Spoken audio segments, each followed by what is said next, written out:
अभी इन्होंने कहा नवसिया वैद्य क्या जाने उनके दिल की बीमारी है। यहाँ सब जने वैद्य जी के पास आके बैठे हैं। तुम कुछ और कह रहे हो, तुम ताली बजा। हम भाटी साहब को जवाब दे रहे हैं कि ये मरीज नहीं है, इनके हार्ट का ऑपरेशन हो चुके हैं। ये पक्के शिष्य हैं, पक्के साधन हैं और पक्के भक्त हैं जिनका ऑपरेशन हो चुका है। ये यहाँ पे इसलिए बैठे हैं कि मैं डॉक्टर साहब का थैंक्स कर रहा हूँ कि आपने मेरी दिल की बीमारी ठीक नहीं करी। मैं कहता हूँ ये बीमारी मुझे जिंदगी भर लगी है, कभी ठीक ना हो, क्योंकि इस बीमारी में मेरा हाल बड़ा, मेरा हाल बड़ा, मेरा हाल बड़ा। ये जवाब दिया है तो वैद्य जी से रिक्वेस्ट करी आ रही है कि जो ये बीमारी है इसे ठीक मत कर। इसमें घड़ी घड़ी ये भी आ रहा था मेरे अपूर्ण चित्र धरो, कुछ ऐसा आ रहा था जो ये कह देता है। ये बहुत बड़ा सेंटेंस है कि मेरे अपूर्ण चित्र धरो, जिससे शत्रुता खत्म हो जाती है। किसी भी शत्रु से अगर ये कहोगे यार मेरी गलतियों को माफ कर दो, अपूर्ण चित्र धरो, वहां भी फायदा होगा कि शत्रुता कम हो जाएगी। और अगर सतगुरु के सामने अपनी ईगो देके कि हे प्रभु अपनों को आप उठा लो, उसको चित्त न धरना, इसमें फूंक मार के उड़ा देना। तो ये दो बातों के जवाब देने से कि ये गुरु पूजा का ऊपर है। तो तुमने देखी होंगी बहुत, जरा ये भी देखना आज किस चीज का हम नारा लगा रहे हैं। बोल निष्कामी देव भगवान की जय हो, बोल मेरे प्रेम स्वरूप भगवान की जय हो, सदा अंग संग लगातार रहने वाले भगवान की जय हो। बोल मेरे हितैषी, बोल मेरे प्यारे, मेरे चित्त को हरने वाले भगवान की जय, बोल मेरे निष्कामी देव भगवान की जय हो। कई बारी हमने सुना, इन दिनों में एक जगह हम गए, अभी गुड़गांव गए थे, तब भी वहाँ के सारे जो पड़ोसी थे उन्होंने आके पूछा गौ से कि आपके गुरु जी आए, आप गुरु हो, बहुत अच्छी हो आप तो, लेकिन ये बताओ आपके गुरु जी आए, आपने क्या दिया, उनका क्या रेट, क्या रेट है। मैंने कहा कि हर चीज के दुनिया के रेट होते, आज गुरु का भी रेट लगाया जा रहा है। तो इन्होंने कहा वो तो कुछ भी नहीं लेते, एक हार भी नहीं लेते, घर में ही ले जाते, सिर्फ हार ले जाते हैं तो गुरु माँ की प्रतिमा के लिए बड़ा सा हार एक ले जाते। तो इन्होंने कहा कुछ नहीं लेते। ये तो बहुत अजीब बात है कि वो कुछ नहीं लेते, ये हो नहीं सकता। सच्ची बता दो, 11 तो कम से कम यही होंगे। हाँ, हजारों की बात करो, सैकड़ों की, 1100। हमारे भाटी साहब है जो ये कहते हैं कि मुझे कुछ नहीं चाहिए, तो मुझे 1 रुपया भी देंगे तो मेरे 1 लाख के बराबर। इसको कहते हैं निष्कामता, जिन्होंने सुबह 4 घंटे 3 घंटे से कितने जोर शोर से रामायण का ये सुंदरकांड का पाठ किया, बहुत अच्छा लगा। सुंदरकांड सब बहुत दफा पढ़ते हो तुम लोग, पढ़ते हो ना, 10 दफा 100 दफा, बस तुम हंस के एंजॉय करके पढ़ लेते हो, लेकिन इसमें सार क्या क्या छिपा हुआ है इस पे ध्यान नहीं देते। हम ज्यादा आज नहीं कहेंगे, आज उपदेशों का दिन नहीं है, आज तो नाचने गाने का और खुशी मनाने का दिन है। एक लाइन गा दो, सब मिल नाचो गाओगे, ये दिन आनंद वाला आया, नाचो गाओगे आनंद वाला आया।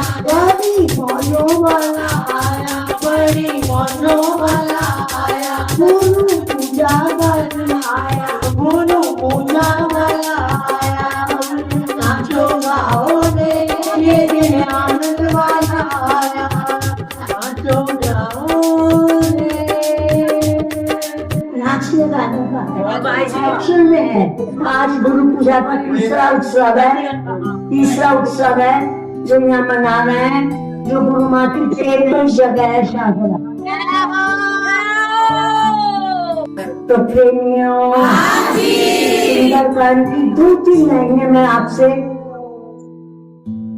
बात करूंगी, उस पर बताएंगे कि तुम्हें जब पढ़ोगे, जब वो लाइन आएगी, तुम्हें सुंदरकांड की सारी बात को याद आ जाए। सबसे अच्छी बात तो ये लगी, सचिव वैद गुरु कीन जो, सचिव वैद गुरु कीन जो, प्रिय बोले है हाथ, राज धर्म तन तीन का देवई हो रहे नाश। सचिव माने मंत्री। अगर मंत्री राजा का मीठा मीठा बोलता रहे और गलत सही का फैसला ना करे तो वो राज चल नहीं सकता। हमेशा मंत्री को सच्चाई का साथ देना चाहिए, डरना नहीं चाहिए, जो सही बात है वो कहनी चाहिए। वैद्य जी, डॉक्टर अगर पेशेंट का कहना माने तो डॉक्टर साहब इंजेक्शन ना लगाओ, ऑपरेशन ना करो, कुछ ऐसे ही सिर पे हाथ रख दो, कृपा दृष्टि बना दो, और डॉक्टर कहते ठीक है, घर जाओ, जूस पियो, विटामिन खाओ और पेन किलर खा लो, तो क्या ही ठीक रहेगा? क्या रोग दूर हो जाएगा? तो डॉक्टर को भी मीठा नहीं, अपना स्ट्रिक्ट रहना चाहिए। और गुरु का गुस्सा नहीं होता, उसमें नीति होती है। उस गुस्से में प्रेम छिपा होता है। वो गुस्सा भी अच्छा होता है जिसमें प्रेम छिपा होता है, क्योंकि वो अपने भक्तों का, अपने साधकों का, अपने प्यारों का भला चाहता है। उनको ये चाहता है कि जो ये प्रेम बीमारी है इनकी कंटिन्यू रहे, इनके संग संग इनके बच्चों के अंदर भी ये प्रेम बीमारी आए। जब ये बच्चे बैठते हैं सत्संग में, हमें बड़ा अच्छा लगता है कि गुरु माँ की देवी बीमारी बड़े दिनों से चलती आ रही है, वो भी ठीक नहीं होती।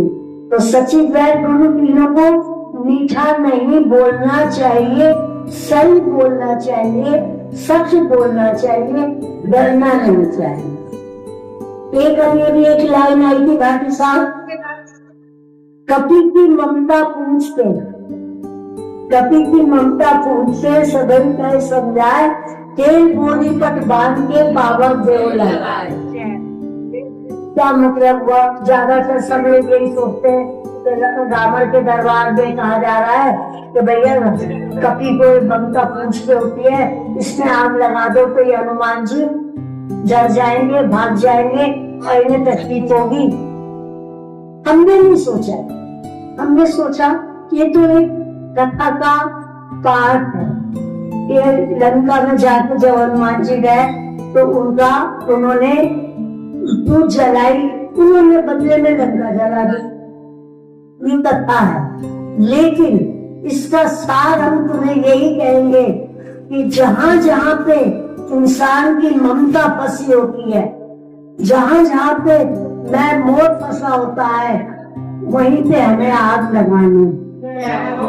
गुरु यही बताते हैं कि जहां जहां तुम मोह में फंसे हुए हो, प्रेम नहीं मोह, और मोह होता है दो में, मोह होता है दो में। इसमें जहाँ मेरा जुड़ जाता है वहां पर दुख होता है, वहां पे मोह होता है, उसको हटाना है।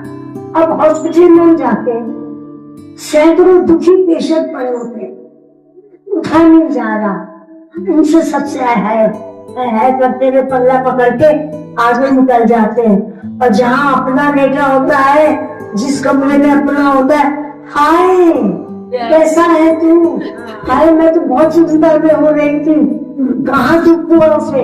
जहाँ मैं और मेरा, मैं और ये पेशेंट मेरा है, वहां दुख होता है। अदरवाइज दुख नाम की चीज नहीं होती। जब ये सोच लेते हैं कि ये दुख मेरे पे आया, ये दुख है और मेरे पे आया, मैं और मेरा दुख, तो तुम्हें दुख होगा।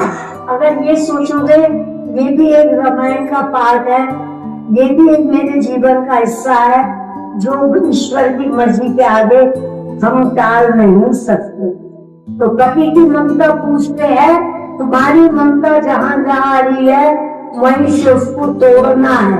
आग लगाने का मतलब ममता हटा के प्रेम करना है। जो प्रेम हमारे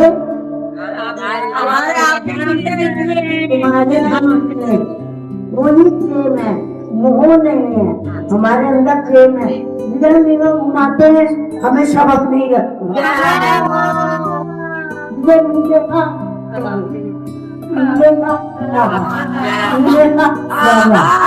सब अपने ही रखते हैं। इसको कहते हैं प्रेम। ये प्रेम सुखदाई है।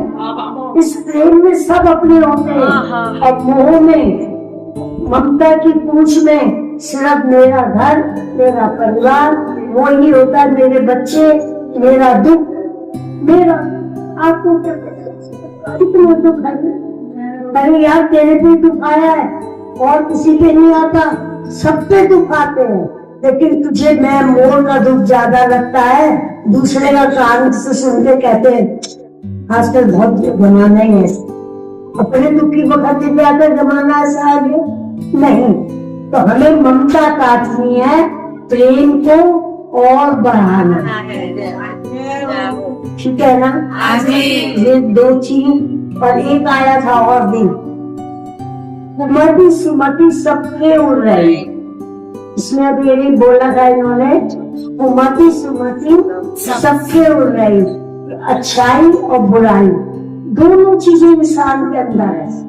ये नहीं सोचना चाहिए कि रावण के अंदर नहीं थी। रावण के अंदर बहुत अच्छाई थी, सारे वेद शास्त्रों का, नीतियों का, सबका मास्टर था। लेकिन एक अभिमान ने, ईगो ने उसकी सारी भलाइयों को मलिया मेट कर। तो कुमति सुमति सबके उड़ रही। हर एक के अंदर कुमति भी होती है, सुमति। कुमति बुरी आदतें, हमेशा नेगेटिव देखना, दूसरों का कुछ तकलीफ आ गई, बिजनेस पे लॉस हो गया, बहुत डराता था ना, होना ही था। बताओ कैसी बुरी बात है। कुमति की बात है। और सुमति होती है, आहा ऐसा नहीं, क्या मैं तुम्हारी हेल्प कर सकता हूँ, क्या कोई बात तुम्हारी मैं सुन सकता हूँ। दूसरे के दुख को सुनना भी एक बहुत बड़ी ताकत की चीज होती है। दुख को सुनना और दुख को सुन के उसको हंसा देना, ये डबल ताकत है। समझ रहे हो? हाँ, तो कुमति सुमति रहती है। एक दफा की बात है कि ब्रह्मा जी के पास कुमति और सुमति दोनों गई। सबको अरमान था। सुमति वॉज वेरी हैप्पी, खुश थी, आंखों से आंखें मिला रही थी। लेकिन जो कुमति थी उन्होंने कहा आप बैठ करते हो, आप प्यार नहीं करते, आप राग द्वेष करते हो। ब्रह्मा जी सुमति से ज्यादा प्यार करते हो और मेरे से कम करते हो, दिखता है। तो तुम्हें लगता है तुम्हारे किसी से ज्यादा किसी से कम नहीं लगता हो? घरों में नहीं। तो उन्होंने यही कहा कि आप, कुमति ने बोला मेरे से प्यार नहीं करते। बोले किसने कहा? मैं तो करता हूँ मेरे से प्यार। बोली सिद्ध कर दो। बोले सुमति जब सामने से आती है और सुमति का मुंह दिखाई देता है मेरे को, मुझे उसके ऊपर बहुत प्यार आता है। जब सुमति सामने से आती है और मेरे को इसका मुंह दिखाई देता है तो मुझे बहुत प्यार छूटता है इसके ऊपर। और कुमति जब तू जा रही होती है, तेरी पीठ दिखाई देती है तो बहुत प्यार आता है। तो खुश होना चाहिए कि कुमति गई तो खुशी की बात है, सुमति आई अच्छी बात है। तो कुमति सुमति, कुमति को सुलाना चाहिए और सुमति को जगाना चाहिए, सुमति को